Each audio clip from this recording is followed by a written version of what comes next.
What's going on, everybody? It's Griffin Steinfeld here.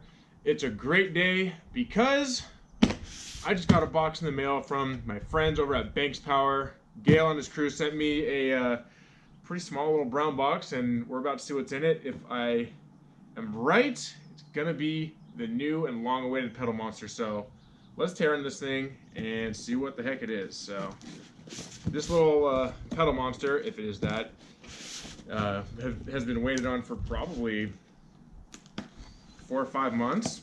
It's been a little bit of a wait, but let's see what we got. All right, here we go. Enclosed, please find the latest version of the Banks pedal monster, the result of thousands of many man-hours of R&D. Awesome. They get you a nice little note here. Set this aside, and hell yeah, here she is. That's the that's the module itself, and looks like we got a couple of little wiring deals in here, and that's it.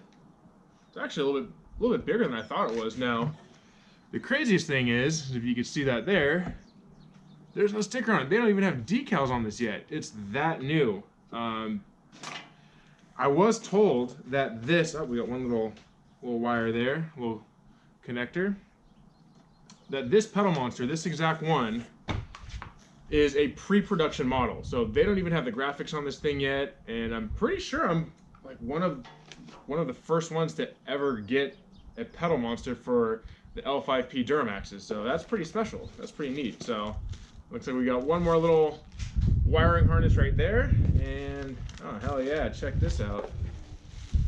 Got a t-shirt.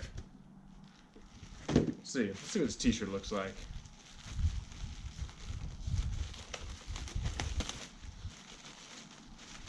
Always love some new apparel. Oh yeah, House of Banks. That's pretty sweet. Thank you guys, I appreciate that. You know what? We're gonna slip this on. Now that we're dressed appropriately, let's go ahead and get started with this stuff. So like I said before, this is a pre-production model, and I'm gonna be doing the testing on there and basically explaining to you guys and the Banks all at the same time what my honest reaction is, my honest thoughts are of both the performance of this and the install. And they don't even, this thing is so new that they don't even have an instruction manual, because when a company approaches me to test something out for them, I ask for everything, of course, the instructions, and I follow them to the T to make sure that the instructions are legit and they are accurate to install on the product. So it's so new that I'm essentially going to be making the instruction manual, the install manual, on this video, and we're just going to kind of wing it and do it in live time. So I guess without further ado, let's go ahead and start unplugging stuff and plugging stuff back in. I'm pretty sure that's about as easy as it's going to get, so let's go. So pretty much how this is going to go is, of course, here's our gas pedal here, and this big connector is what communicates to the ECU. So we're going to unplug that, plug the pedal monster in, and feed it through. All right, so we'll come around here and I'll show you what's under the hood. Right there is my Banks Derringer little tuner module right there, which adds, I think, 61 horsepower and like 112 pound-feet of torque. Real noticeable there. And of course, the big monster ram air intake. So, oh wait, also, of course, while we're at it, show and tell. Boom, we got the big 5-inch monster exhaust in there, DPF back. I'll tell you guys, sorry, I don't mean to get distracted, but you should listen to this. My truck was the first truck on Gail's dyno with the 5-inch monster exhaust, and it blew all of our minds after we saw the numbers with the Derringer and the cold air intake on there. The truck literally made 500.29 horsepower at the tire and 1,063 foot-pounds of torque. So absolutely insane. I think it was like one of the highest horsepower GMCs that was on their dyno. I don't know why. I guess my truck's a factory freak, so the truck's a freaking beast. So anyways, let's get back on track, get to installing this thing, and yeah, let's go. Pretty much right here, we're gonna carefully pull the gray pin back, squeeze and pull off the connector. There's that. And take our Banks pedal monster and take the male connector, slide it right on in here. Take the female connector, plug it into the truck side Boom. And you guys, that's literally it. This thing is now capable of working. However, there are some more steps because I have eye dashes. They have a few more connections right there. So what we're gonna do is plug in the extension harnesses that's included with this, run it up there to the eye dashes, and pretty much that's it. So let me go grab those harnesses. Here's this harness. This, I'm pretty sure, is what goes through the firewall to the Derringer, or up to the eye dash. We're gonna find out right now. Like I said, guys, there's no instructions manual, so I'm gonna be brutally honest with you. If this thing's a pain in the ass to install, I'm gonna tell you.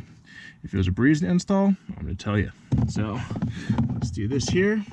Looks like we have 2 slots to plug in. So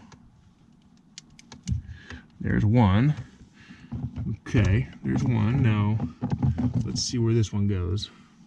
Let's see, I'm gonna bring you guys up here. So now I'm gonna just pull this little Phillips screw off, and then there's one back there, and this whole pillar comes off. Super simple. So hang tight, let me go get a screwdriver. All right, so let's zip these 2 Phillips screws out. And by the way, guys, like always, disconnect your negative battery cables just in case. Well, actually, you know what? That's it. That's all we needed.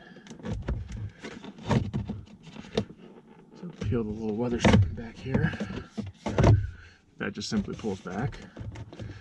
And we're gonna move this outward. And make sure you don't rip anything in your interior. And that simply just comes right out like that. Nice and easy. So, now it's gonna be the hard part. Whoops. Now it's gonna be the hard part. Feeding the cable from the pedal monster basically up behind there and up through this hole right there. So we're going to be feeding it up right through there because it's going to connect right into these eye dashes right there. So without further ado, let's get funky with it. Actually, here's a decent idea. Like I said, guys, I'm figuring this out as I go with you right now. So I'm gonna pull the weather stripping back some more. See if we can not break any connections or plastic pins.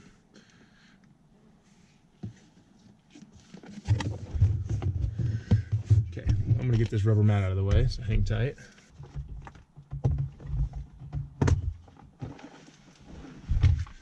Okay, there goes my little foot mat so we can get to this panel easier.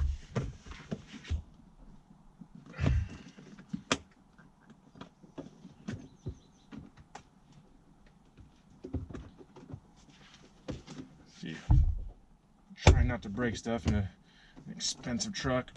It's a little tough. Woo! There we go. Okay, that's the fuse panel. That was tough to pull out, and I don't think I dropped anything, so we're good.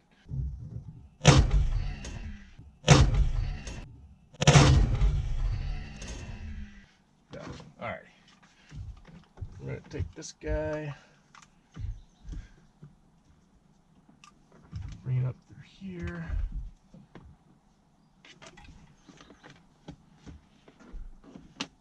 That's actually pretty easy. So I'm gonna bring here, come down here with me. All you gotta do, that I kind of just found out, take your fuse panel off. And you see that, it's open here. We're gonna take the pedal monster, tuck it up and around this box right here, because there's plenty of room, especially when you can zip tie it. And then, because this is where I ran the OBD cable right here for the Derringer. So I'm literally just gonna follow that, bring this on up, like so, and we're looking good. See this? So you see it, and of course, obviously when I have 2 hands, I'm gonna zip tie all this up. So these are the other cables. It's literally just gonna follow all these up into my gauge pod. So hell yeah. I'm gonna set the camera down, let's get some zip ties, do all this up nicely, and I'll get back with you in 1 second. Alrighty guys, and that's pretty much it. We'll flip the camera around here and kind of show you what you can't really see. I mean, if you look at it from this way, doesn't look like anything's done. So here are the two wires going to the pedal monster and then to the eye-dash. We got the pedal monster tucked up in here. A couple connectors in that go right in line with the factory throttle pedal connector. And yeah, man, that's pretty much it. What you guys didn't see, which is pretty boring honestly, is basically I just took the SD card out of the eye-dash and updated the two eye-dashes so that way it has the pedal monster firmware on it. Now we can control the sensitivity of this pedal monster through the dash, through the eye-dash. So without further ado, let's go fire this truck up and go take it for a drive and see if it feels any different. Alrighty guys, so now that we got the pedal monster all figured out and installed, now we're gonna come up here to the Banks eye-dash gauges.